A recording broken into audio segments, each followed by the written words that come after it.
Eu tive que vir aqui na Jovem Pan e conhecer pessoalmente ele, que é meu ídolo, porque eu acompanho os Pingos nos Is, andando de esteira lá em Belo Horizonte pelo YouTube. Salve, salve, sejam bem-vindos ouvintes de Os Pingos nos Is no rádio, espectadores do nosso programa com imagens no YouTube em jp.com.br/pingos, no Facebook em Jovem Pan News e no aplicativo da Jovem Pan no celular. Eu sou Felipe Moura Brasil. Belas. Mas você tá há quanto tempo nos Pingos nos Is? Vou fazer 2 anos aqui de Jovem Pan, já cheguei para os Pingos nos Is, que eu comecei a ancorar em janeiro do ano passado, janeiro de 2018, portanto, e felizmente o programa só cresceu em audiência, hoje é um sucesso, é líder de audiência no YouTube também, a gente tem ficado nos primeiros lugares entre os vídeos em alta do YouTube no país, isso é um programa jornalístico cuja abordagem é principalmente sobre a política. E depois quando você coloca no Twitter o link, as pessoas ainda vem, ou seja, é uma coisa que puxa a outra.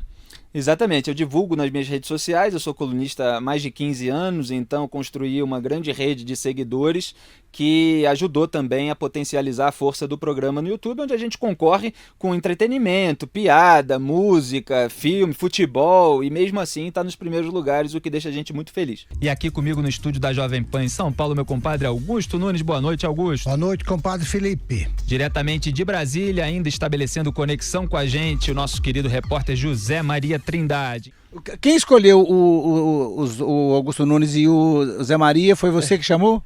Não, na verdade foi escolha aqui da Jovem Pan, da própria direção da Jovem Pan, houve vários formatos dos programas, antes houve outras pessoas que fizeram e teve esse momento em que acabou se reunindo esse time atual, que sou eu como âncora e comentarista, o Augusto Nunes do meu lado no estúdio da Jovem Pan em São Paulo, e lá de Brasília o José Maria Trindade, que é um repórter histórico de Brasília, que eu digo que é testemunha ocular de todos os episódios do Congresso Nacional, então ele sempre tem histórias para contar sobre os personagens do noticiário do dia. E essa fórmula deu muito certo. É um dos repórteres que tem mais tempo aqui de Jovem Pan, né? Exatamente, ele está há décadas aqui na Jovem Pan e faz um trabalho excelente lá em Brasília, hoje mais até como comentarista e analista do que como repórter de bastidor, mas de vez em quando ele traz uma informação nova também. Verdade. Eu estou falando sobre política, eu falei que eu estava num restaurante, na mesa ao lado estava lá Dória, João Dória, saboreando um peixe que ele adora, que é traíra. O que é hoje? Mas a quantidade de pessoas que pegaram carona no Bolsonaro não foram poucos, né? Muita gente pegou carona no Bolsonaro e agora é o momento de ele controlar também aquelas pessoas mais oportunistas ou mais polêmicas, porque ele precisa de um apoio considerável para aprovar a reforma da Previdência e o pacote anticrime proposto pelo ministro da Justiça e da Segurança Pública, Sérgio Moro. 2 bandeiras da sua campanha, embora ele tente fazer também uma média com o seu eleitorado em relação à reforma, que é tradicionalmente uma medida impopular. Embora a população brasileira, em boa parte, já tenha percebido que é preciso sanear as contas públicas estouradas pelos governos petistas com uma medida desse tipo. Você deu dados outro dia no programa a respeito das duas coisas, né? Que o Bolsonaro ele tem uma aceitação muito boa, né? E agora o que está balançando um pouco é a questão da situação da Previdência.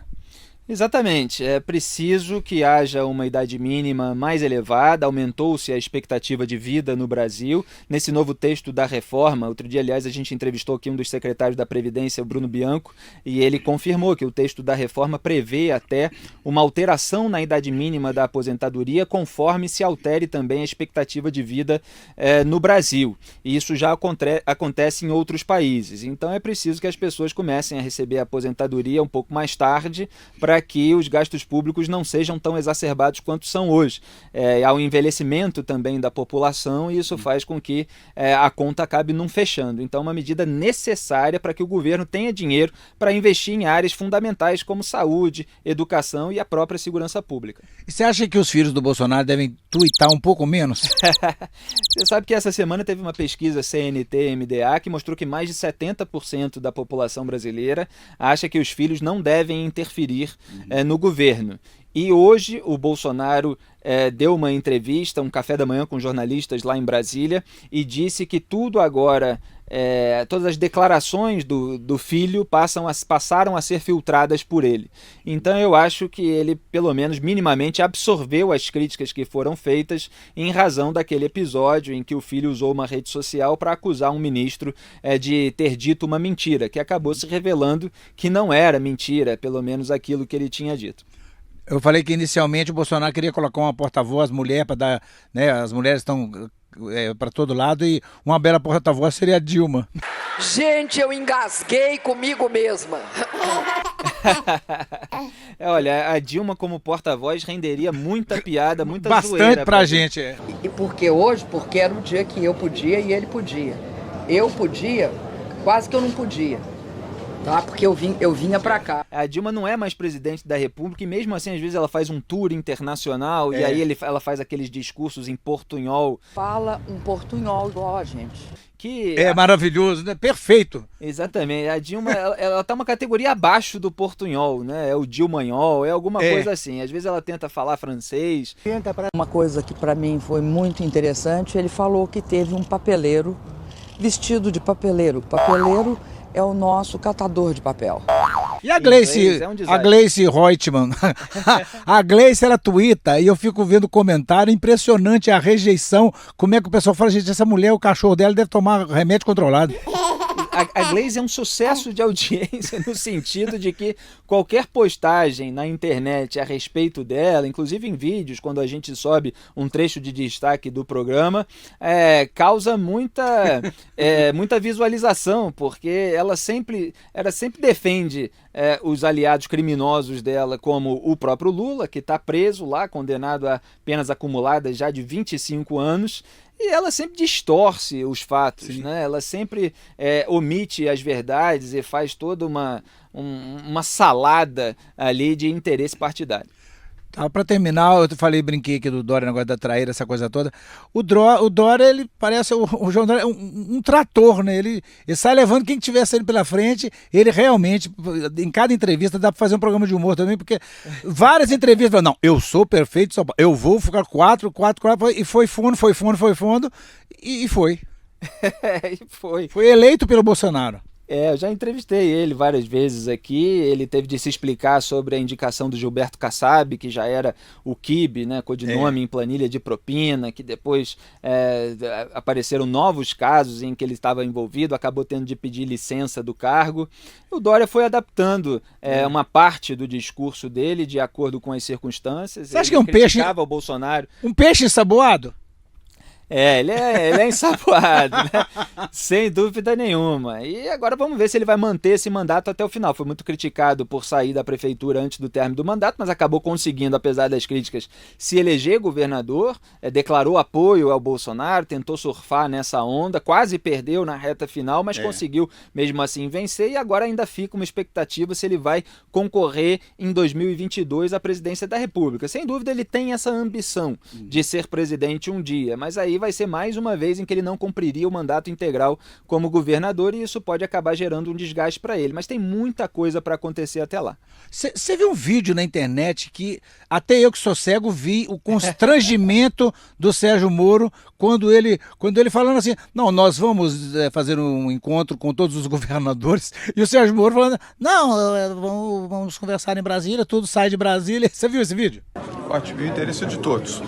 Nós vamos propor aos governadores uma reunião extraordinária, já temos uma no dia 26 de fevereiro, mas essa, eu disse, o ministro está dedicado ao tema da Previdência, mas faremos uma reunião antes, até porque o tema é emergente. Já visto algumas circunstâncias de estados que sofrem com o problema da violência nas suas respectivas regiões. Eu não vi esse vídeo não, Magela, mas eu imagino pela sua descrição que o Dória estava ali posando como uma voz do governo, é isso? Exatamente. E vamos enviar o convite a todos os governadores. Ministro, muito obrigado pela oportunidade. Ministro aqui trabalhando quase que 24 horas por dia em Davos. Não, mas ele foi constrangedor. O Moro, naquela educação dele, nós temos que ver tudo em Brasília, parece um jogador de futebol, né? Exatamente. Exato, daquelas desafinadas. Acho que... Mas pelo menos é uma pessoa calma, serena e com uma qualidade curricular e uma firmeza para lidar com criminosos que faz muita falta no nosso país. É verdade, eu fiz a hashtag naquela época, a hashtag volta Moro, que o Lula, ele não imaginava que de ficar de frente com o Gabi fosse tão ruim pra ele, né? O Lula? O Lula de frente com o Gabi, que ele foi, eu quero só saber da senhora, o sítio é ou não é meu? Aí ela falou... De frente com a juíza Gabriela Hart, né? Exatamente, ela falou aquela frase histórica que eu jamais esquecerei, né? Que se a gente começar assim, vai ter problema. Eu sou dono do sítio ou não? Isso o senhor que tem que responder, não eu, doutor, e eu não estou sendo interrogado nesse momento. Não, quem me acusou. Doutor, e assim, senhor ex-presidente, esse é um interrogatório, e se o senhor começar nesse tom comigo, a gente vai ter problema. Inclusive, vários maridos no Brasil inteiro já ouviram a mesma frase em casa. Exatamente. Quem é que nunca ouviu essa, né, Magela? Mas ela fez muito bem, ele tentou desequilibrá-la emocionalmente no começo do interrogatório e ela mostrou para ele que o principal fato da acusação não era ele ser ou não dono do sítio, mas ele ter sido beneficiário das reformas do sítio de Atibaia feitas, pagas, evidentemente, por empreiteiras do Petrolão, do esquema de corrupção na Petrobras. Querido, muito obrigado pelo seu carinho, obrigado por ter me recebido, mais sucesso ainda para o programa. Eu falo o seguinte, que essas coisas que estão acontecendo agora, mesmo com os filhos, com a imprensa, que tem sido uma parte delas muito radicais, os eleitores também, não está tendo meio tempo, o povo está meio sem rumo, mas eu acredito que nos próximos 2 meses as coisas vão se acomodando. Eu espero que melhore tudo no nosso país, Magela, e aqui a gente sempre zela pela qualidade da informação primária, quer dizer, mostra ao ouvinte da Jovem Pan o que é a informação, o que as pessoas realmente disseram e depois abre para análise. E aí cada ouvinte pode concordar ou não com a análise, pode concordar ou não até com a alegação dos políticos envolvidos em algum caso polêmico, mas a gente procura mostrar tudo como realmente aconteceu, tudo que é dito a respeito daquilo. E aí cada um tira as suas próprias conclusões, porque uma imprensa muito parcial contra alguém, como foi a imprensa contra o Jair Bolsonaro durante a corrida eleitoral, ou uma imprensa só porta-voz que não fala fatos incômodos, ela não é o jornalismo independente que a gente prega aqui na Jovem Pan. Então eu convido todos os ouvintes e espectadores do Magela para assistir ao nosso programa Os Pingos nos Is, de segunda a sexta, das 18h30 às 20 horas, com transmissão ao vivo com imagens no YouTube em jp.com.br/pingos. E as íntegras e trechos de destaque ficam disponíveis em jp.com.br/pingadas. Fiz minha propaganda, Magela? Não, exatamente, não, e tem que ser, porque realmente é um programa. A Jovem Pan está se tornando uma rádio TV, desde de manhã, o horário também do Felipe, os horários, tá ficando uma coisa muito bacana. Eu não posso ter, eu não vejo, mas ouço, eu vejo ouvindo. Então, brigadão para você, sucesso, e a gente volta a qualquer momento. Não. Belas.